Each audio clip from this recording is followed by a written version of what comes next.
Hi everyone, I'm Nicolas. I'm a software engineer at Meta. I usually work on Torch Vision and pre-proc and data loading related stuff. And today I'm going to talk about iterable datasets and everything that can go wrong when we try to use them. So just setting up the context briefly, if you have used PyTorch to train a model, you have used the dataset before. The dataset is where the data comes from. This is what we pass to the data loader. And this is how we represent the data. PyTorch supports two kinds of datasets. There's the indexable or map style datasets. These ones you are probably very familiar with already. They're the traditional way of representing the data in PyTorch. And specifically on those, we have random access. We can index the dataset and get a single specific item as output. Then there is the iterable kind of dataset. These ones are more like Python generators. We don't have random access. We only have sequential access. So we cannot index the dataset. We can only iterate over it. And so this talk is going to be about iterable dataset. So there are good reasons to use them. I'm not going to try to convince you not to use them, but I'm going to try to convince you that they can be potentially very dangerous. And we're going to go over a notebook. This is going to be a fairly advanced talk in terms of details. We're going to be looking at implementation details of the data loader. You have the link to the notebook if you want to run it offline in your own time as well. OK, so I'm going to compare map style, like the traditional way, and iterable dataset throughout different scenarios. So here's a basic map style dataset. It has a size, a length method, and importantly, it has this getItem method. We pass an index as input, and we get a sample as output. The sample is typically an image or some text or whatever you're training on. And typically, if you're training on images, this is where you do the decoding of the image from the disk, reading the image, and doing the random transformation or augmentation, like resizing, crop, normalization, all of that stuff.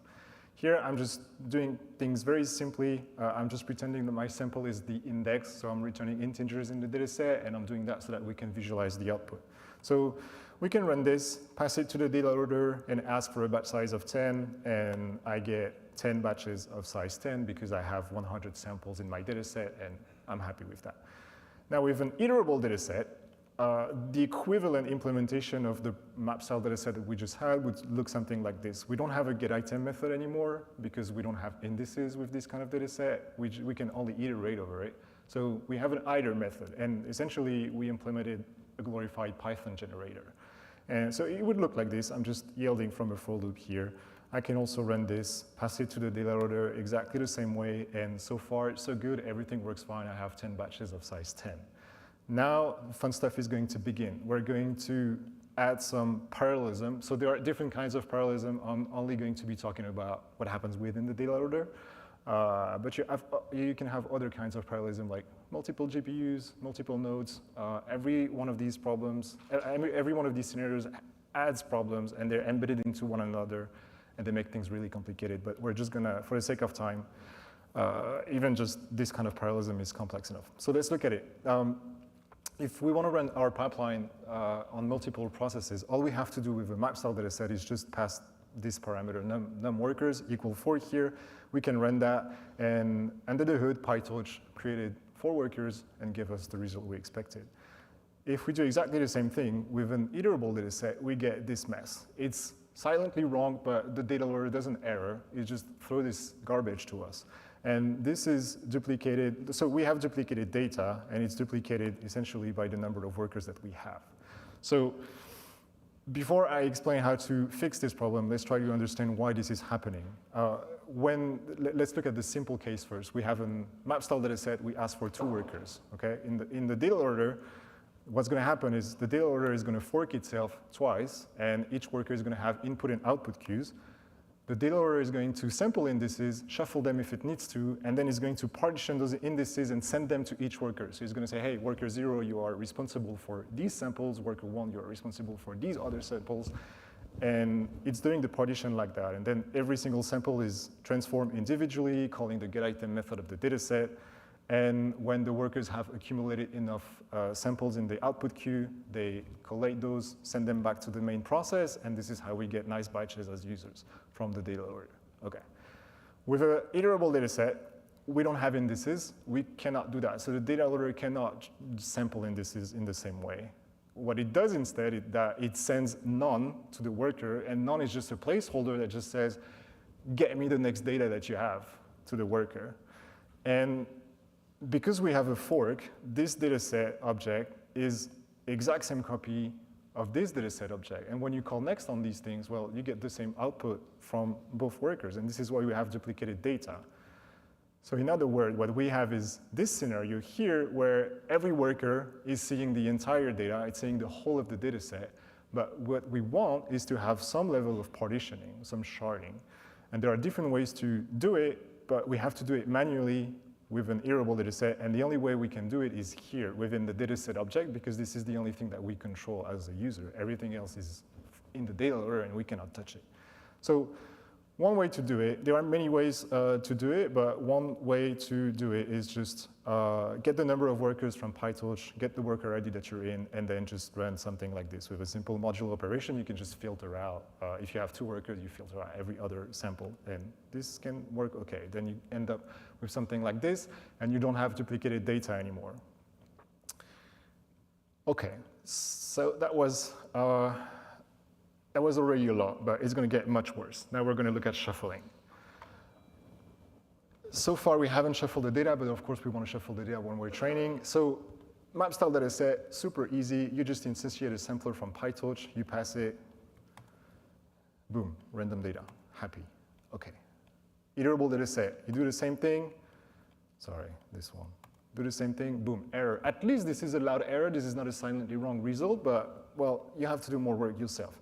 So how do you shuffle the stream of data when you don't have random access? All you can do essentially is just accumulate the data into a buffer, shuffle that buffer, and then yield from that buffer. So, okay, let's just do this naively. I have my buffer here that I added. Sorry, I need to execute this first. Okay, yeah. I have my buffer. I put the data into that buffer, and then I shuffle the buffer, and then I get what? Random data. Well, it looks random, but it's actually not that random enough. What's happening here, I did it wrong.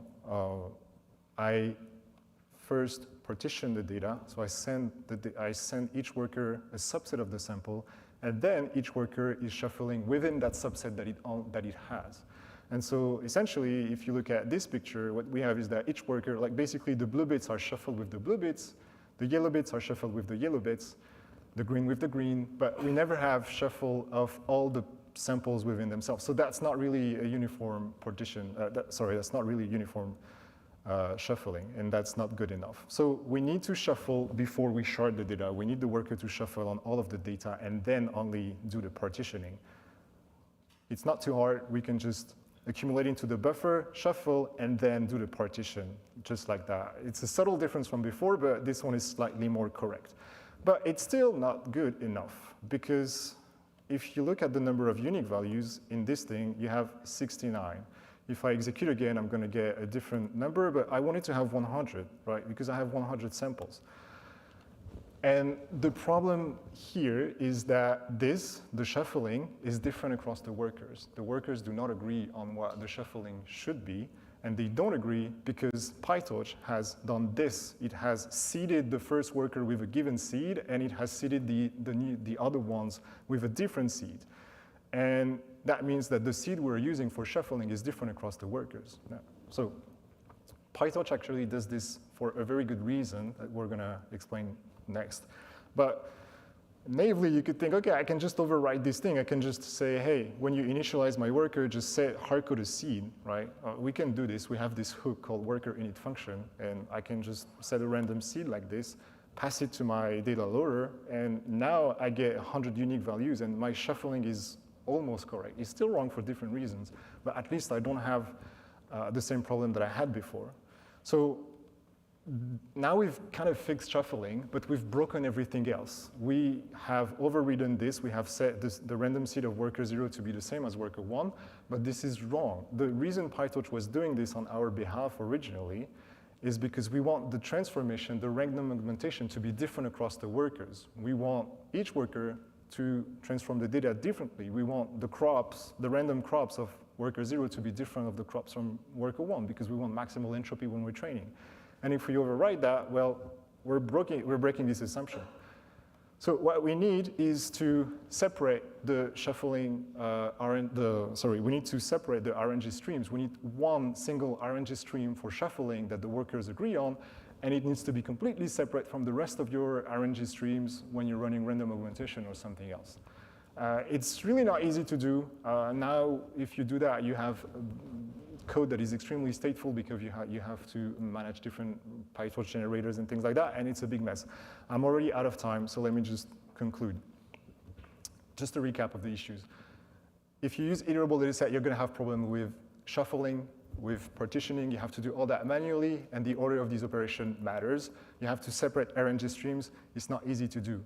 You're probably extremely confused because I went over this way too fast. You can run the notebook offline if you want to, but also you're confused because this is actually really confusing, and you should not be expected to understand all this, but if you're using iterable dataset right now, you are. So I don't recommend you implementing those things yourself. It's just way too easy to get it wrong. Use existing solutions. Some developers have thought about all these problems on your behalf, and hopefully they got it right. So. Yeah, that's it. Thank you.